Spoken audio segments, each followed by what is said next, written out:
How's it going down, troops? Welcome to my Volvo 940.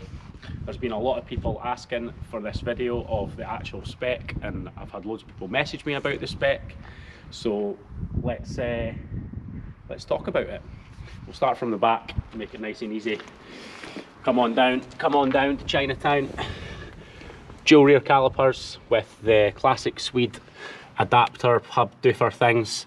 Mine's is the Gen 1 kit, so the caliper sits at the top. The Gen 2 kit, they would sit on either side, not that it really makes any difference. If you're keen-eyed, you'll see the custom rear coilovers at the back, which have got boxes cut in the car, so that'll lead us on to that.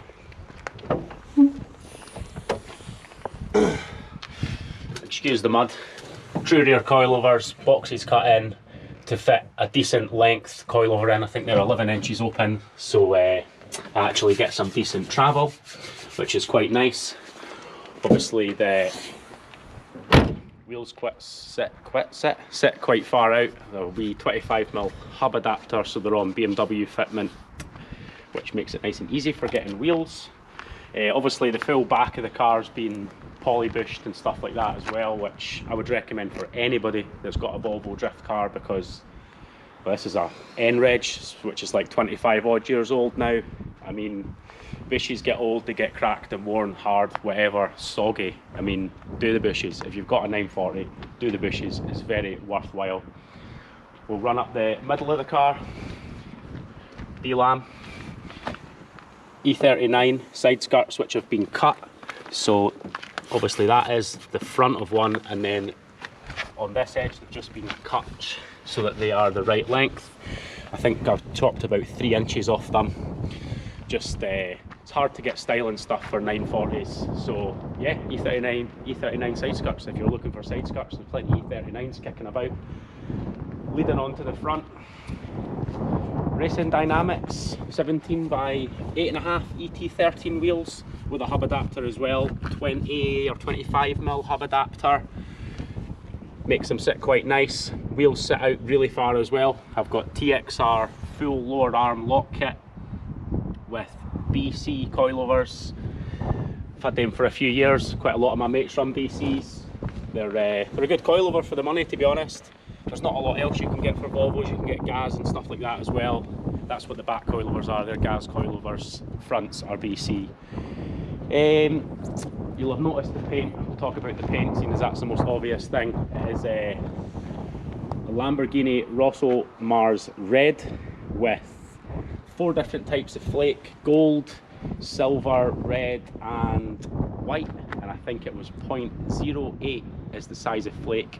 If you don't know what size of flake to get, I would probably go slightly bigger. After painting it, it does look kind of metallic rather than proper flake. It does look good in the sun. We've not got any sun today, mostly clouds, so you'll just have to pretend that it's glistening. Looking at the front bumper, so the top half is a Volvo 940, which you'll notice. The bottom half is a BMW E34 that's been chopped in the middle, screwed together. MDF wooden splitter for all the homies out there. Once again, you work with what you've got. It's hard to get styling stuff for a 940, so yeah, I think it looks pretty good, to be honest. I quite like it. There's wee aluminium side plates which are pretty beaten up, just to kind of cover the distance between the bumpers. This one's slightly shorter than the Volvo is, so it just hides the little bit that you would have obviously up the side. But I would like to do something with the front bumper, maybe tidy it up, or don't know, do something a wee bit different. Go engine bay. Obviously the Nando's chicken, because who doesn't love a Nando's? Now, I did wash this, which you'll see at the start of the video, but the engine bay is howling. I used graffiti paint back in the day thinking that was the thing to do. It's not the thing to do. And just before I talk about the engine, D-Max bonnet vent. Missed it completely, but that's alright. We'll go. D-Max bonnet vent. You wouldn't believe how many times I've tried to film this video, and see, to remember everything that's done to your car, it is very difficult, especially when you've had it for 6 years. Now James can add a photo of what it looked like. It looked like a 940 before, completely standard. But yeah, now it's not. It used to be a road car, now not a road car. That's why my screamer pipe goes down, because I used to drive it everywhere. Obviously standard on the insurance because it was standard. But yeah, engine bay. Now excuse how horrendous the bonnet is. I've forgot to put the bonnet pins in twice, so it's very bent. But we're not going to talk about that because it makes me sad. So S14 intercooler.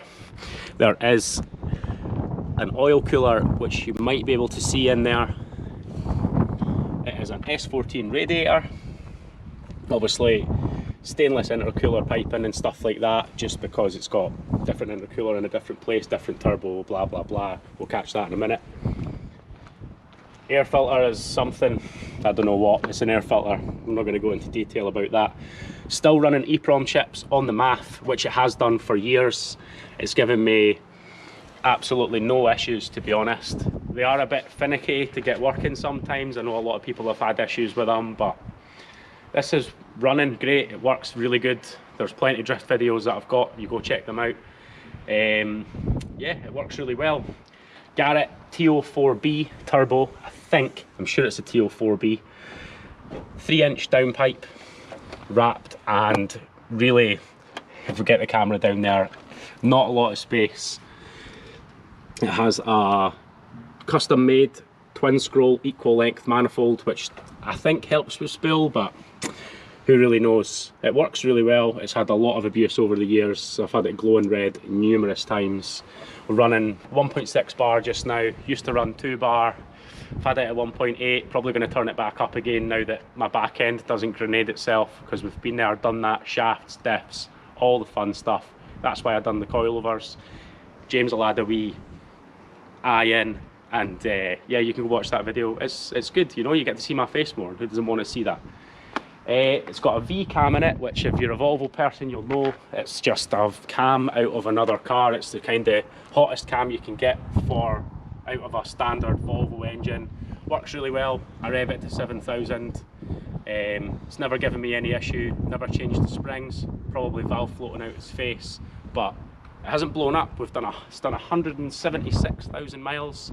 I have never done anything to this engine apart from beat on it and put a head gasket on it for another issue, which we're not going to talk about because it's not even worth talking about. Astra VXR injectors. Everybody runs Astra VXR injectors. If you've not got them, then you run the Bosch 440s. It really doesn't matter. While James is cutting about with the camera, you'll notice that I've not got any V-belts on it. Video before this one, you'll know why I don't have any V-belts on it. Yeah, so watch that. I'm not going to tell you why. It's quite funny, but yeah. Catch can is the original AC sort of condenser thing, which the Volvo had. It works all right. I'm going to change it at some point because in the rain, when it's on limiter all the time, it just blows oil out. That's why my engine bay is disgusting. But the oil's now stuck to the yellow, so we're running a sort of murky yellow. Hockey puck engine mounts, hockey puck gearbox mounts. Once again, perfect, nice and cheap. If you want to upgrade your engine mounts, hockey pucks for 12 of them is like 20 quid versus 80 quid for polybushes. Hockey pucks do the same thing. Drifters have been using them for years, tried and tested, do that. Apart from that, I think that's probably all the engine bay stuff. Let's go on down to the interior. Whoops. And I'm going to put my bonnet pins in now because I know I'll forget, and we're being good. Remember to put your bonnet pins in. So, first off, window net. Driftland will only let you have 2 fingers. Nobody wants 2 fingers, everybody wants a bit more than that. So window net lets me put the window down. Yeah, it is what it is. I'm a fan of it. Well, I suppose it looks pretty cool, but it's just, it's one of those things. We've got a D2 bucket seat, which I changed recently. Got a video about changing that as well. If you want to see me change a bucket seat, you should check it out. It's quite nice, tight fitting. I got it for cheap off a mate of mine. Probably OMP side mounts, maybe not. There might just be cheap at eBay, so does it really matter? Not really. I've got the OMP deep dish steering wheel. Now the one thing that I hate about this car the most, and I would love to change, is how high the steering wheel sits compared to me. But if you've ever had a 940, the way that these mount under the car is some weird bracket which is really hard to modify. I like my chest and legs. If I put this into the wall straight on, I don't want this to hit me in the face. So I'm just going to leave it as is just now and deal with it. We'll get around to changing that probably when I cage this car. I mean, obviously there's some interior stuff missing, but it's a track car. Nobody really cares about interior. If you've got a bucket seat in your Volvo, you know how flimsy these are. That's why that's all broken, because you open the door, it comes back. As you're getting out, it breaks. So it's now all missing. It's got a short shifter in it, made by my friend Andy. It is nice, to be honest. It's nice and short. This has actually got a broken third gear now, which we figured out yesterday on the previous video, which you'll see. It's got a hydraulic handbrake, which has got a funky handle on it, using a Willwood cylinder, obviously its own master because it's got the separate calipers. A couple of tasty eBay gauges. The temperature one doesn't work anymore. The boost one does. Probably going to change these at some point. I've done this years ago. I've learnt a lot since then. It looks a bit messy. Subaru passenger seat, which you got given for free. I quite like having a normal buckety kind of, but not bucket passenger seat, so I can take whoever out in the car. I don't have to think, oh, you know, he's a bit fat, he might not fit. He can fit, so it's all good. Harnesses, I do have a new harness which is purple to match the purple window net. So yeah, a harness is a harness. Apart from that, my harness bar, which is horrendous. I'm not even going to show you that. Malware, I might show you that. It's terrible, it bends, and it's really not great. If I crash this, I might end up hitting my steering wheel talking about that. So we'll probably make a new one of them at some point as well. You've got to bear in mind, I've had this car for 6 years, and I've learnt a lot in the 6 years of driving cars, building cars, doing stuff to cars. Sometimes you think it's worth doing it yourself, other times it's worth buying it from somebody that's done a lot of them. But yeah, I think that's pretty much the grand total of it. I mean, if I've missed anything or you've noticed anything that you want to ask, then please do. I mean, the rear wheels, I never talked about specs for those. I've got so many rear wheels, I just put on whatever I have. 17s and 18s, it's currently got a 235 18 on it, Pilot Sport, but I'll run anything that I get given, whatever I can put on it. I'm not really fussy. Probably in the future when I go for more power, we've got a new turbo, new clutch and flywheel, I've got an ECU master, I've got a BMW diesel gearbox, I've now got a broken M90 gearbox, so the likelihood is that this car will get max speed and rods, big hole set, new clutch and flywheel, 500 wheel-ish, maybe 4, we'll see how it goes. Probably the summertime. In the summertime I'd like to sort of touch up some of the paint and stuff, because it is getting a bit, there's chips and scratches, and I know that it's a drift car, but it is quite a nice drift car for me, because most of the drift cars I have or have had aren't this nice. Try and keep it kind of nice. I've got spare everything for this car, so should the worst happen, that I pan in a door or fire it into the wall, we can fix it. Now that I've chatted about all of this, if you want to hang around, I can tell you how I actually got here. Volvos for me, I'm 27, and when I was 18 I'd been into drifting for 2-3 years.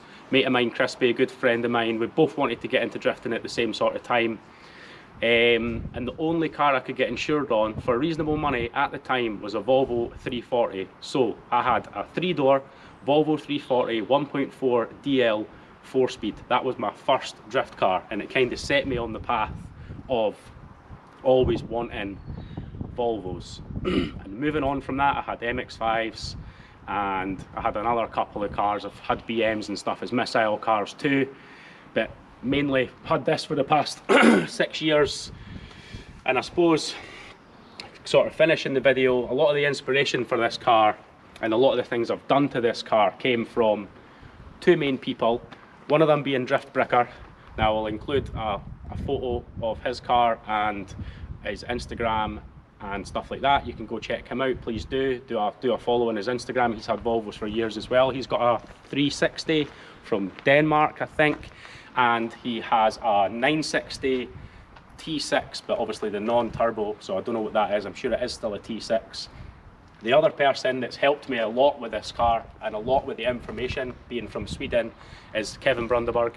Kevin Bunderberg has got a 740 Estate Blue. It's now got a T6 turbo making all the power. I'll include a video of his car right now.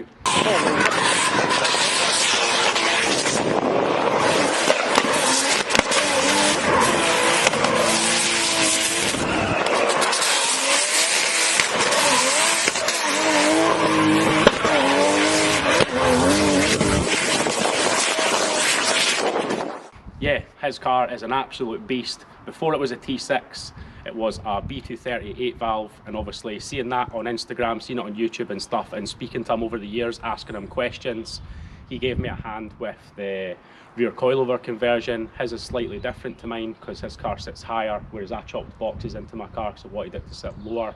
And that sorted a lot of the axle tramp issues that I had, which is the main culprit for killing diffs and shafts.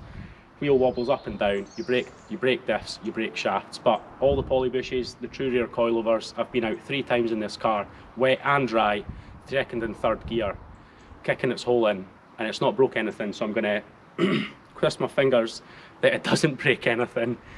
But yeah, apart from that, like I said, if I missed anything, give me a shout, leave a comment, give me a like, tell your friends, do something cool, take it easy.